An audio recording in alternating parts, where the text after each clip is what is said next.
Princess Irulan Carino secretly notes in a diary that Paul Atreides may still be alive, while her father, Emperor Shaddam IV, is depressed after the fall of House Atreides.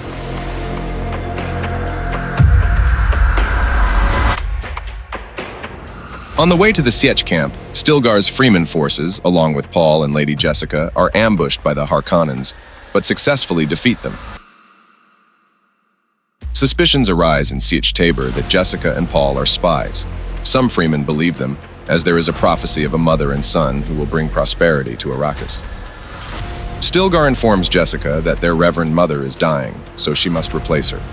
To do this, you need to drink the Water of Life, a deadly poison from which men die.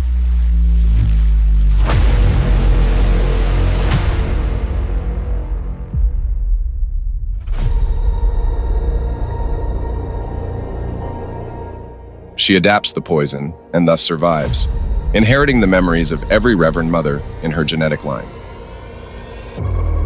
Since no one but Paul knew Jessica was pregnant, the Water of Life prematurely awakens her daughter's mind before birth. After this, Jessica begins to have spiritual conversations with the child in her womb and believes that those who live in the north of Arrakis should see the prophecy. Chani and her friend believe the prophecy to be false. But when Paul expresses his lust for power and his desire to fight side by side with them, Chani begins to respect him. Paul learns the ways of the Freemen and learns their language through trials similar to riding a sandworm. He falls in love with John. Paul also received the new Freeman names Muad'Dib and Usul. Jessica spiritually guides his ascent and thereby fuels the religion. Rabban, who heads the production of spices, gradually loses his power due to constant attacks by the Freemen.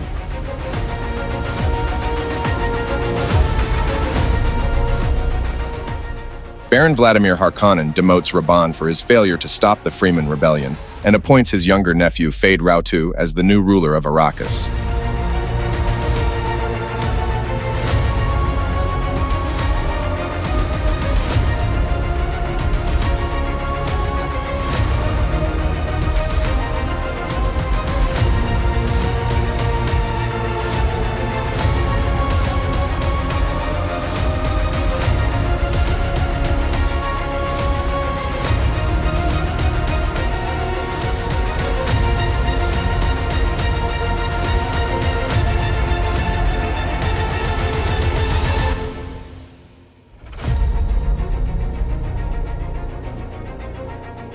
Jessica ends her religious quest in the north and goes to the south to unite with the local fundamentalists.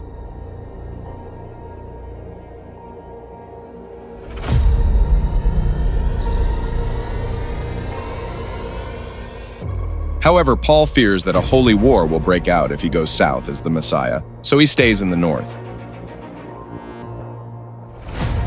where he meets again with Gurney Halleck, who has joined the smugglers after the fall of the Atreides. He also leads Paul to the hidden nuclear warheads of the House of Atreides. Fade's troops attack Sietch camp, so the survivors head south, where Jessica learns that the Water of Life is a liquid obtained from a young sandworm when it drowns.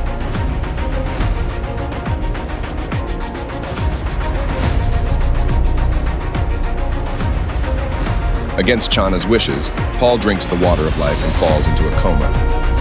But Chana manages to bring him back to consciousness.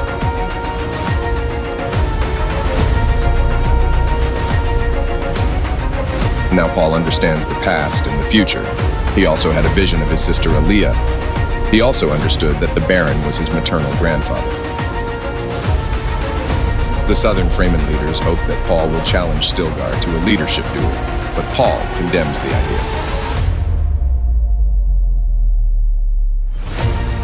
Finally, accepting his messianic assignment, Paul declares himself Lisan al-Gaib. Assuming full authority over the Freemen, he summons the Emperor to Arrakis. Paul interrupts the confrontation between the Emperor and the Baron by launching 3 nuclear warheads at the fortress citadel of Arrakin. Riding the sandworms, the Freemen breach Arrakin's defenses, during which Gurney kills the fleeing Rabban.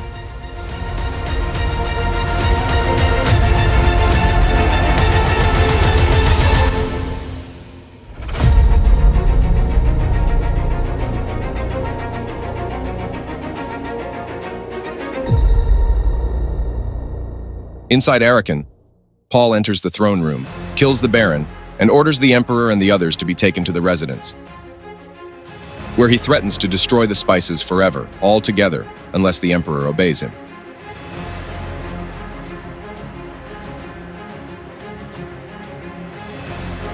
Feyd-Rautha challenges Paul to a duel as the Emperor's defender,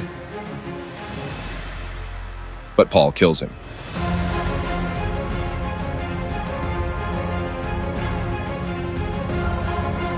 Irulan agrees to marry Paul, while the Emperor backs down to Paul's ultimatum, kneels and kisses his hand, which bears a signet ring.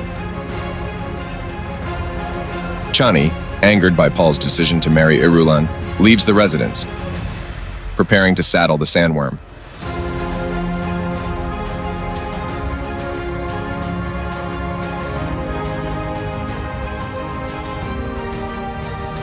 In the airspace of Arrakis, the ships of the Great Houses appear, which refuse to recognize Paul.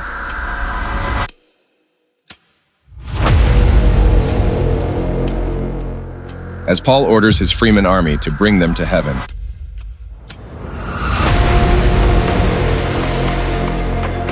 Jessica and the unborn Aliyah reflect that this is the start of Muad'Dib's holy war.